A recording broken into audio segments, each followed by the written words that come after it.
Hi, good evening all. Mid cap ഡോക്ടറിൻ്റെ post മാർക്കറ്റാണ് pre മാർക്കറ്റിലേക്ക് എല്ലാവർക്കും സ്വാഗതം. അപ്പം നമ്മൾ ഇന്നലെ പറഞ്ഞതിൻ്റെ വളരെ ഘടകവിരുദ്ധമായിട്ടാണ് ഇന്ന് മാർക്കറ്റ് പ്രതികരിച്ചത്. ഓക്കെ, അപ്പോൾ എല്ലാ ദിവസവും നമ്മുടെ പ്രൊഡിക്ഷൻ ശരിയായാലും അതും ശരിയല്ലല്ലോ. എനിവേ, എന്തായാലും നമ്മളത് അംഗീകരിച്ചേ ഒക്കത്തുള്ളൂ. നമുക്കതിനെ ഒഴിവുകളോ ന്യായവാദങ്ങളൊന്നും നിർത്താൻ പറ്റത്തില്ല. നമ്മൾ പറഞ്ഞ ലെവലുകളൊക്കെ വളരെ കറക്റ്റായിരുന്നു, ലെവലുകളൊക്കെ റെസ്പെക്റ്റ് ചെയ്തു. പക്ഷെ നമ്മളിന്ന് പറഞ്ഞത് 12,900 മുകളിലോട്ട് പോകാൻ സാധ്യത വളരെ കുറവാണെന്നാണ് പറഞ്ഞത്. പക്ഷേ അവസാന നിമിഷം 12,900 താഴെ വന്നു മാർക്കറ്റ് ഒരു മണിക്കൂറിന് മുന്നേ. പക്ഷേ അവിടുന്ന് വീണ്ടും തിരിച്ച് മാർക്കറ്റ് 12,877 വരെ വന്നു. അപ്പോൾ നമ്മളവിടെ ഒരു താഴോട്ടൊരു ബ്രേക്ക് പ്രതീക്ഷിച്ചു, പക്ഷേങ്കിൽ അത് കിട്ടിയില്ല. അവിടുന്ന് പിന്നെയും മാർക്കറ്റ് തിരിച്ച് റീബൗണ്ട് ചെയ്യുന്നതായിട്ടാണ് നമ്മൾ കണ്ടത്. അപ്പം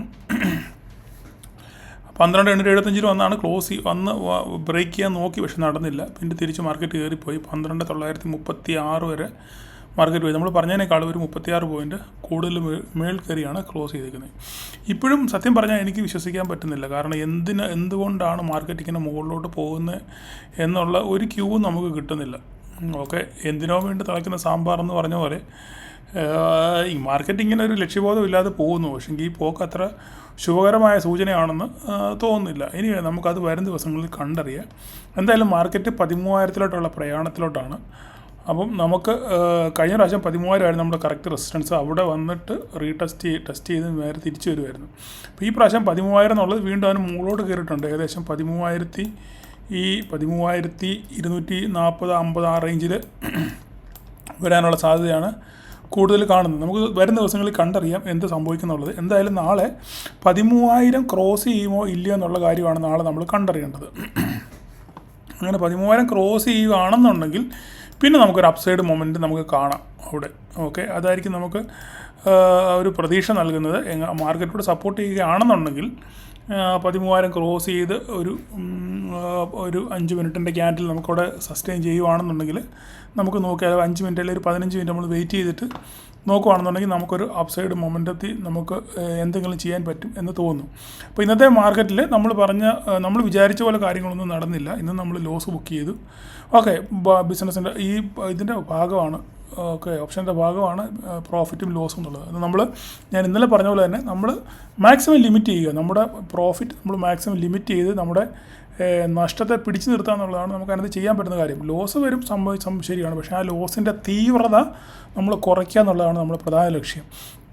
ഞാൻ ഇന്നും പറയുന്ന പോലെ ലാഭം കിട്ടിയോ ഇല്ലയോ എന്നുള്ളതല്ല. ലാഭം ഡസൻ മാറ്റർ. നമുക്ക് ലാഭം ഒരു വിഷയമുള്ള കാര്യമല്ല. പക്ഷേങ്കിൽ നമുക്ക് നഷ്ടം വരുവാണെന്നുണ്ടെങ്കിൽ ആ നഷ്ടത്തിൻ്റെ തീവ്രത, അതിൻ്റെ തോത് കുറയ്ക്കുക എന്നുള്ളതാണ് അതിൻ്റെ പ്രധാന ലക്ഷ്യം. അതിൽ നിങ്ങളൊക്കെ കുറച്ച് പേരൊക്കെ എനിക്ക് പേഴ്സണലായിട്ട് മെസ്സേജ് അയച്ച് വിജയിക്കാൻ പറ്റിയെന്ന് പേഴ്സണലായിട്ട് മെസ്സേജ് അയച്ചിട്ടുണ്ട്. സന്തോഷം. അതുകൊണ്ട് നിങ്ങൾ അങ്ങനെ ലിമിറ്റ് ചെയ്യാൻ പഠിക്കുക. ഓക്കെ, നഷ്ടം വന്നാൽ സംഭവിച്ചു, ഓക്കെ. പക്ഷേ ആ നഷ്ടത്തിനെ നമ്മൾ ലിമിറ്റ് ചെയ്ത് അതിനകത്ത് നിന്ന് എക്സിറ്റ് ആകാൻ നമ്മൾ പഠിക്കണം. അങ്ങനെ പഠിക്കുകയാണെന്നുണ്ടെങ്കിൽ പിന്നെ നമുക്കൊരു പിന്നെ മുന്നോട്ടുള്ള ഭാവി യാത്രയിൽ അതൊരു ഭയങ്കര ഉപകാരപ്പെടും എന്ന് വിചാരിക്കുന്നു. അപ്പം നാളത്തെ നമുക്ക് പ്രീ മാർക്കറ്റ് നോക്കാം എന്ത് സംഭവിക്കുന്നു. ഇപ്പം കഴിഞ്ഞ കാര്യങ്ങളെപ്പറ്റി ഞാൻ ചർച്ച ചെയ്തിട്ട് യാതൊരു കാര്യമില്ല. അപ്പം നാളത്തെ ലെവലുകൾ നോക്കാം. നാളത്തെ ലെവലെന്ന് പറഞ്ഞു കഴിഞ്ഞാൽ ഇത് താഴോട്ട് നമുക്കൊരു ലെവലായിട്ട് കണക്ക് കൂട്ടാം.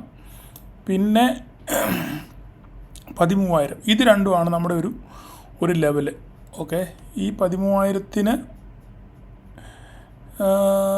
നാളെ ഇതിന് മുകളിൽ സസ്റ്റെയിൻ ചെയ്യുകയാണെന്നുണ്ടെങ്കിൽ ഇന്നത്തെ ഹൈക്ക് മുകളിൽ നാളെ സസ്റ്റെയിൻ ചെയ്യുകയാണെന്നുണ്ടെങ്കിൽ മാർക്കറ്റ് വീണ്ടും 13,000 പോകാനുള്ള സാധ്യത കൂടുതലാണ്. അല്ല അവിടുന്ന് അഥവാ ഗ്യാപ്പപ്പിലൂടെയാണ് ഓപ്പൺ ചെയ്യുന്നതെങ്കിൽ 13,000 ക്രോസ് ചെയ്യാൻ വേണ്ടി നമ്മൾ വെയിറ്റ് ചെയ്യണം.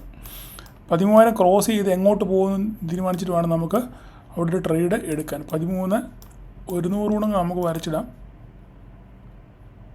കാരണം അതിൻ്റെ മുകളിലോട്ട് നമുക്ക് ബ്ലാങ്കാണ്, മനസ്സിലായി. നമുക്ക് 13,000 മേളിൽ പോയിട്ടില്ല. അപ്പോൾ നമ്മളൊരു സൈക്കോളജിക്കൽ റെസിസ്റ്റൻസ് ആയിട്ടാണ് നമ്മൾ 13,100 നമ്മൾ വരച്ചിടുന്നത്. അപ്പോൾ നമുക്ക് നോക്കാം നാളെ എന്താ സംഭവിക്കുന്നത് എന്നുള്ള കാര്യം.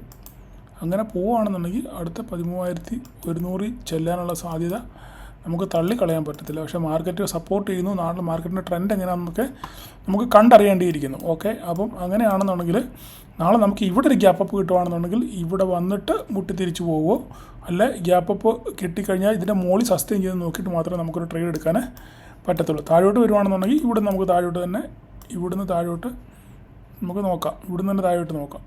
ഓക്കെ, ഇങ്ങനെയാണ് ഒരു ചെറിയ പോയിൻ്റ് നമുക്കിവിടെ കിട്ടും. ബാക്കി വരെ നമുക്ക് ലൈവ് മാർക്കറ്റ് വരയ്ക്കാം. ഇതാണ് നമുക്കിപ്പം ഇതിനകത്തിൽ പറയാനുള്ളത്.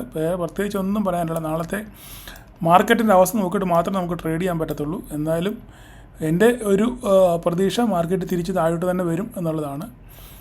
നമുക്ക് നോക്കാം ഭാവി ദിവസങ്ങളിൽ എന്ത് സംഭവിക്കും നമുക്ക് നോക്കാം. കാരണം ഈ പറയുന്ന പോലെ വലിയ മൊമെൻറ്റങ്ങളൊന്നും കാണുന്നില്ല. അതുമാത്രമല്ല, പറയുന്ന പല സ്റ്റോക്കുകളും ഹൈ വാല്യുവേഷനിലാണ് നിൽക്കുന്നത്. എല്ലാം ഓൾ ടൈം ഹൈയിലാണ് നിൽക്കുന്നത്. ഓൾമോസ്റ്റ് HMC ഒക്കെ ഇന്നും ഓൾ ടൈം ഹൈ ആണ്. പിന്നെ നമ്മുടെ പെർസിസ്റ്റൻസ് സിസ്റ്റം ഒക്കെ ഓൾ ടൈം ഹൈ ലെവലിൽ നിൽക്കുന്നതാണ്. അപ്പം എന്താ സംഭവിക്കുന്നത്, വരുന്ന ദിവസങ്ങളിൽ ഒരു പ്രോഫിറ്റ് ബുക്കിംഗ് ഉണ്ടായി കഴിഞ്ഞാൽ ഇതെല്ലാം അടപടല താഴോട്ട് വരും. ഇനി വരുന്ന ദിവസങ്ങളിൽ നമുക്ക് എന്താ സംഭവിക്കുമെന്ന് നമുക്ക് കണ്ടറിയാം. ഓക്കെ, അപ്പോൾ നാളെ എല്ലാവർക്കും ഒരു പ്രോഫിറ്റബിൾ ഡേ ആശംസിക്കുന്നു. ഓക്കെ, അപ്പം പ്രൈസ് ആക്ഷൻ പഠിക്കാത്തവർക്ക് ഒരു പ്രൈസ് ആക്ഷൻ്റെ ഒരു സീരീസ് ഞാൻ ചെയ്യുന്നുണ്ട്. അതിൻ്റെ ലാസ്റ്റിൽ ഞാൻ പിൻ ചെയ്തേക്കാം. അത് നിങ്ങൾ കാണാൻ ശ്രമിക്കുക സമയം കിട്ടുമ്പോൾ. ഓക്കെ, ഇതൊക്കെ ഒരു നിങ്ങളുടെ ഭാവിയിലുള്ള പഠനത്തിന് അതൊക്കെ ഉപകരിക്കും എന്ന് വിശ്വസിക്കുന്നു. ഓക്കെ, അപ്പോൾ താങ്ക് യു ഓൾ.